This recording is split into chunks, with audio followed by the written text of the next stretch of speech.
Hey, welcome to my Freelance Journey vlog series where I share my experience in becoming a full-time freelancer. Hopefully it helps you in your own journey. If you do know anyone that you think would enjoy this series, please send them to the link at the bottom of your screen. So I mentioned in my last video that I've been thinking about doing a Ryan Learns to Code live series here on YouTube, and I'm getting kind of a better idea of how I want to go about it. Scheduling is still up in the air because that also, how often I do that kind of also determines how often I do one of these videos. So, that's still kind of being worked out. If I do have anything, once I actually get to something concrete, I'll definitely let you know.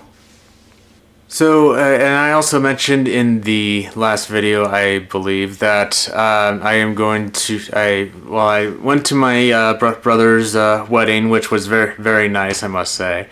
It was a bit of but I kind of had mixed feelings about that as far as, seeing my little brother getting married. But anyway, that's beyond, but I digress.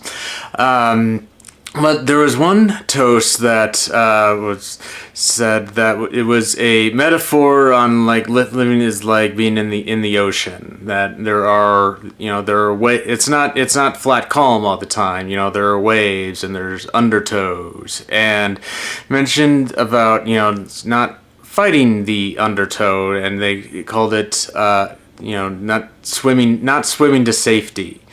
And just kind of floating, and just to I just the main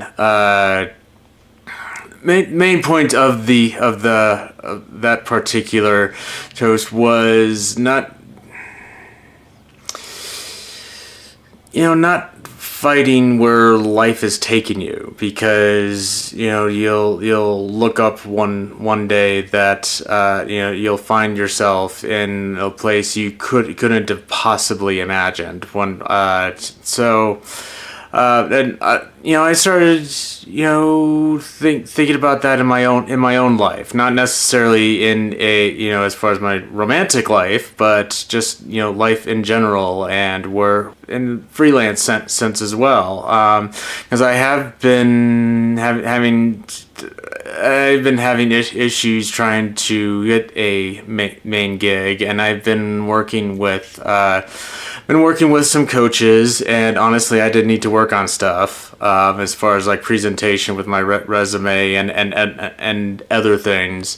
But hearing that toast kind of makes me wonder whether I'm trying to swim to safety, and fighting where life is trying to take me, because I recently started getting involved in the local developer community here, and I talked about the hackathon that I went to, and actually I'm going to another one next month. So actually on December 1st. So I'll definitely be vlogging for that one. But it's definitely kind of okay. I know this is a bad metaphor, but I kind of feel like a crack addict with the hackathon stuff. Is when am I going to get my next one? It's not. I am not equating the struggles of someone addicted to crack with me wanting to go to hackathons. Just that's just what came to my mind as far as what I could equate it to. I talked about it in previous videos as far as totally changing my perceptions of what a hackathon actually is, and I had a lot of fun with it and got a lot of nice connections from it. So I'm just all right, where's the next one? When's the next one?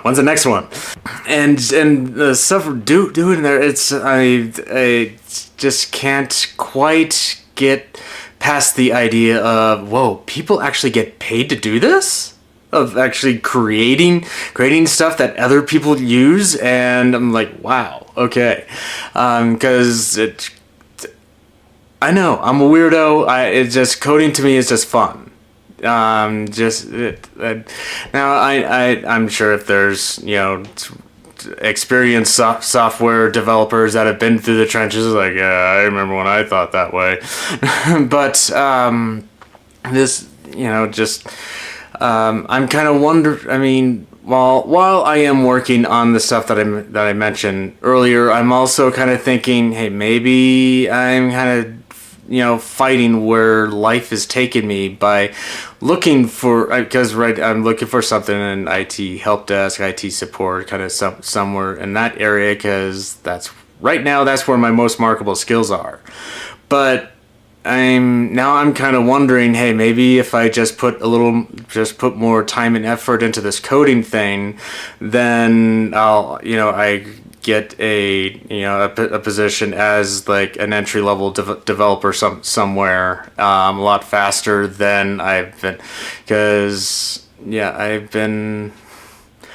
I was laid off at the end of December last year, so this is the longest I've been I haven't had a full-time position. So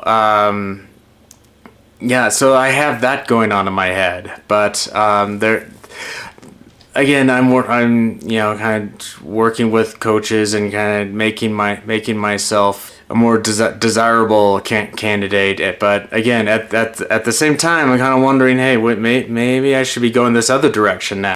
Because right now, my skills in coding aren't quite at the level where I feel confident approaching someone asking for a paid position. Now, it's entirely possible that my idea of what counts as paid work, or the skill level necessary doesn't match up, or I mean, again, I go back to the fact that I'm doing a Ryan Learns to Code series, because that just points to the lack of confidence I have in me approaching someone asking for a paid position. I haven't been in the developer community for that long. I mean, we're looking at less than a month here. Most of the time I've been teaching myself, it's been in a vacuum or an echo chamber, and so I haven't had as much feedback from experienced developers that I would like, where I actually get an objective view as far as where I'm at. It's like, okay, right now you're here and you're that kind of thing. So that's really been kind of going through my head, but so that's what's been going on with that. So that's all I have for this episode. I do thank you for watching. If you do like what you see and want to stay up to date, please like and subscribe. If you do have any comments or questions, please post them below. And definitely feel free to check out the rest of my series. And I'll see you in the next chapter.